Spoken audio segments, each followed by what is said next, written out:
आज फिर नया वीडियो नई जानकारी लेकर हम हाजिर हुए हैं। दर्शकों, आज की जो जानकारी है बड़ी ज्ञानवर्धक है, बड़ी मोटिवेशनल है। प्रिय दर्शकों, आज की कहानी में गाय ने बताई यमराज को मनुष्य की ऐसी 3 खूबियां। प्रिय दर्शकों, गौ माता ने मनुष्य के बारे में यमराज को ऐसी 3 खूबियां बताई हैं। इनको जानकर आपके पांव तले से जमीन खिसक जाएगी। प्रिय दर्शकों, आज की जो कहानी है बड़ी ज्ञानवर्धक है, बड़ी मोटिवेशनल है। गाय ने इंसान की ऐसी 3 खूबियां यमराज को बताई है। प्रिय दर्शकों, ये 3 खूबियां बड़ी खतरनाक हैं। प्रिय दर्शकों, ये 3 खूबियां बड़ी खतरनाक होती हैं, लेकिन ये 3 खूबियां होती कैसी हैं, ये जानने के लिए इस वीडियो को अंत तक देखें ताकि आपको संपूर्ण जानकारी हासिल हो। प्रिय दर्शकों, ये कहानी गौ माता और एक इंसान की कहानी है। इस कहानी को सुनने वाला बंदा कभी भी जीवन में गरीब नहीं रह सकता। उसके घर में कभी भी किसी प्रकार का कोई कलह नहीं होगा। उसके घर में सदैव सुख शांति बनी रहेगी। उसके घर में सदैव मां लक्ष्मी का आगमन बना रहेगा। वो व्यक्ति उसके जीवन में कभी भी निराश नहीं हो सकता। प्रिय दर्शकों, एक बात को आप अच्छी तरह जानते होंगे कि सुख समृद्धि पाने के लिए अक्सर लोग गौ माता की कहानियां सुना करते हैं और गौ माता की कहानियां सुनने से उनके घर में सुख समृद्धि आती है। ये बिल्कुल सत्य है। इसको कोई भी हिंदू धर्म का बंदा नकार नहीं सकता, क्योंकि गौ माता के दर्शन करने से ही जीवन के संपूर्ण पाप नष्ट हो जाते हैं। तो प्रिय दर्शकों, यदि आप गौ माता की कहानियां अपने घर में आप रोज सुनते हैं, अपने बच्चों को सुनाते हैं, अपने घर वालों को सुनाते हैं, तो प्रिय दर्शकों, आपके घर में निश्चय ही सुख समृद्धि आती है, क्योंकि गौ माता के शरीर में 33 कोटि देवी देवताओं का निवास होता है। इससे पहले जो लोग हमसे नए जुड़े हैं वो हमारे चैनल को सब्सक्राइब करें, बेल आइकन ऑन करें, अच्छे कमेंट किया करें ताकि हर आने वाले वीडियो का नोटिफिकेशन सबसे पहले आपको मिले और प्रिय दर्शकों आप उसका फायदा उठा सके। शुरू करते हैं प्रिय दर्शकों आज की प्यारी सी कहानी, ये प्यारा सा वीडियो। प्रिय दर्शकों, ये प्राचीन काल समय की बात है। प्राचीन काल समय में एक किसान के घर एक गौ माता रहती थी। वो किसान गौ माता की अच्छी तरह देख रेख करता था। गौ माता को अपनी जान से भी बेहद प्यार किया करता था। उधर गौ माता भी अपने मालिक किसान को जी जान से प्रेम किया करती थी। गौ माता भी अपनी पूरी निष्ठा और पूरी वफादारी से अपने मालिक से प्रेम किया करती थी। प्रिय दर्शकों, अब कुछ समय निकलने के बाद, कुछ दिन निकलने के बाद धीरे धीरे गौ माता की उम्र हो जाती है और जब गौ माता की उम्र हो जाती है तो गौ माता की मृत्यु हो जाती है। गौ माता की मृत्यु होने के बाद गौ माता यमराज के दरबार में जाती है। प्रिय दर्शकों, मृत्यु होने के बाद सभी को यमराज के दरबार में जाना पड़ता है। इसी तरीके से गौ माता भी यमराज के दरबार में चली जाती है। उधर गौ माता का मालिक किसान श्री हरि विष्णु भगवान का परम भक्त था।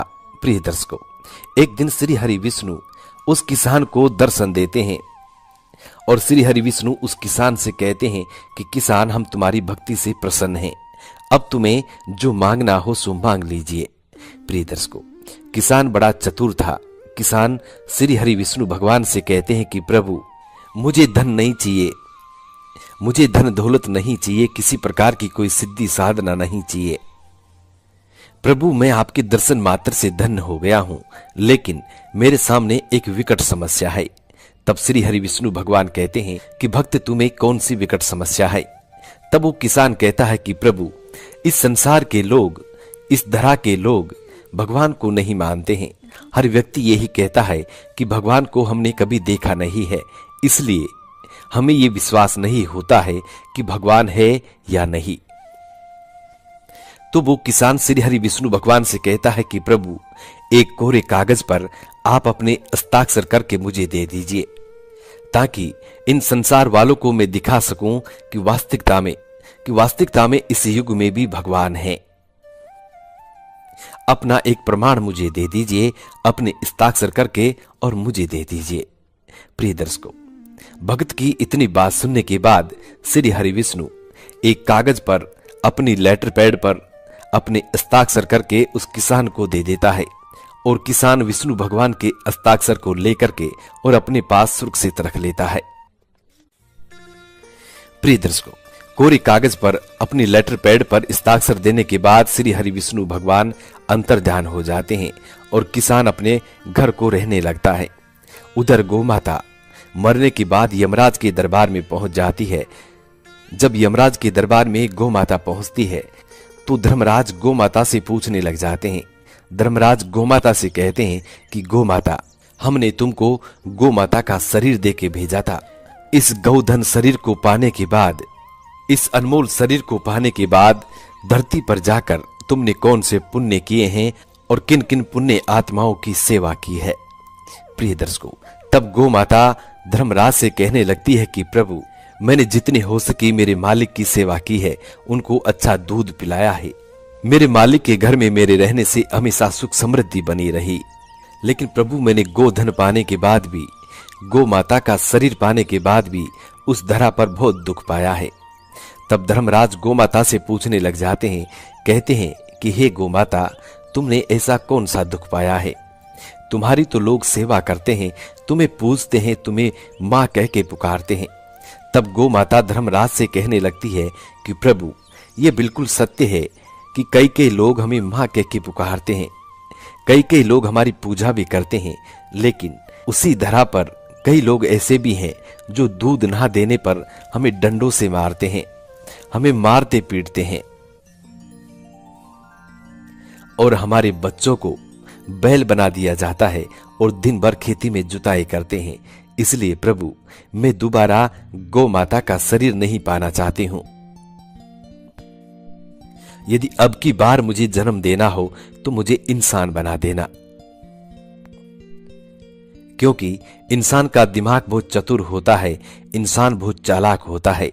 इंसान हर वो कार्य कर सकता है जो बड़े बड़े देवता भी नहीं कर सकते, बड़े बड़े भगवान भी नहीं कर सकते। गौ माता की इतनी बात सुनने के बाद धर्मराज गौ माता से कहने लगते हैं कि गौ माता, ऐसी क्या बात कह रही हो, क्योंकि भगवान तो भगवान होते हैं और हमारे आगे किसी की भी नहीं चल सकती। इस पूरे ब्रह्मांड में होता वही है जो भगवान चाहते हैं और तुम इंसानों की बड़ाई कर रही हो, कह रही हो कि इंसान का दिमाग बड़ा चतुर होता है। गौ माता धर्मराज से कहती है कि प्रभु, यदि आपको मेरी बातों पर यकीन नहीं होता है तो आप किसी मनुष्य को आजमा के देख सकते हैं। मेरा मालिक भी बहुत चतुर है, बहुत समझदार है। आप चाहे अपने यमदूतों को हुक्म देता है, कहता है इस गौ माता के मालिक को शरीर सहित उठा के यमलोक में ले आओ। तब यम के दूत जाते हैं और गौ माता के मालिक को शरीर सहित उठा करके यमलोक में ले आते हैं। प्रिय दर्शकों, जब गौ माता के मालिक को यम के दूत उठाते हैं तो गौ माता का मालिक किसान उन यम के दूतों से कहता है कि मुझे कहां ले जा रहे हो। तब यम के दूत उस किसान से कहते हैं कि तुम्हें यमलोक में ले जाया जा रहा है। तुम्हारी एक गाय थी, उस गाय ने तुम्हारे बारे में बहुत कुछ कहा है, उसी को साबित करने के लिए तुम्हें यमलोक में ले जाया जा रहा है। प्रिय दर्शकों, यम के दूतों की इतनी बात सुनने के बाद वो किसान बड़ा चतुर था। उसने उस कागज को निकाला जिसमें श्री हरि विष्णु भगवान के हस्ताक्षर थे। प्रिय दर्शकों, उसमें अब वो कुछ लिखता है और लिखने के बाद उसको वापस अपनी जेब में रख लेता है और धर्मराज के दरबार में पहुंच जाता है, यमलोक में पहुंच जाता है। प्रिय दर्शकों, यमलोक में जाने के बाद वो किसान सीधा धर्मराज को वो कागज दिखाता है जिसमें श्री हरि विष्णु भगवान के हस्ताक्षर थे और उन हस्ताक्षर के ऊपर उस किसान ने कुछ और लिख रखा था। उनको देखते ही, उस कागज को देखते ही धर्मराज अपनी कुर्सी छोड़ देता है, अपना सिंहासन छोड़ देता है और उस किसान व्यक्ति से कहने लगता है कि आप इस आसन पे विराजमान हो सकते हैं। प्रिय दर्शकों, अब वो किसान उस आसन पे विराजमान हो जाता है और धर्मराज को पहरेदार बना देता है। प्रिय दर्शकों, जितने भी लोग नरकलोक में पड़े हुए थे उन सभी को नरकलोक से आजाद कर देता है। जितने भी लोग स्वर्गलोक में थे उन सभी को अच्छी सुख सुविधा लगा देता है। प्रिय दर्शकों, वो किसान यमपुरी का नक्शा ही बदल देता है। प्रिय दर्शकों, जब धीरे धीरे ये खबर स्वर्गलोक में पहुंचती है, यमलोक में पहुंचती है, विष्णु श्री हरि विष्णु के पास पहुंचती है, प्रिय दर्शकों, तब श्री हरि विष्णु वापिस यमपुरी में आते हैं, यमलोक में आते हैं। तो जब श्री हरि विष्णु आते हैं तो देखते हैं कि धर्मराज पहरेदार बना हुआ है और एक व्यक्ति बैठा हुआ है। प्रिय दर्शकों, अब श्री हरि विष्णु सिंहासन की तरफ आगे बढ़ते हैं तो देखते हैं कि वही किसान बैठा हुआ है। किसान श्री हरि विष्णु को आते देखते हैं, खड़ा हो जाता है। खड़ा होकर के प्रभु श्री हरि विष्णु से कहता है कि प्रभु मुझे क्षमा कीजिए, मैंने तो एक इंसान की बुद्धि का परिचय देने के लिए ये सब कुछ किया है। प्रिय दर्शकों, श्री हरि विष्णु उस किसान से कहते हैं कि जो कुछ हुआ अच्छा नहीं हुआ, तुमने अच्छा नहीं किया है। प्रिय दर्शकों, उसके बाद श्री हरि विष्णु उस किसान को माफ कर देते हैं। तब गौ माता धर्मराज से कहती है कि धर्मराज, मैंने कहा था ना आपसे कि इंसान की बुद्धि बड़ी तेज होती है, वो चाहे तो आपके सिंहासन को भी छीन सकती है, आपके राजपाट को भी छीन सकती है। प्रिय दर्शकों, ऐसी होती है इंसान की बुद्धि जो सब कुछ करने में सक्षम होती है, क्योंकि ऊपर वाले ने इंसान के दिमाग में ऐसा कुछ, इंसान सब कुछ बदल सकता है। पलक झपकते ही इंसान क्या से क्या नहीं कर सकता, यदि इंसान अपनी बुद्धि का सही से सदुपयोग करें। प्रिय दर्शकों, ये कहानी यहाँ समाप्त होती है।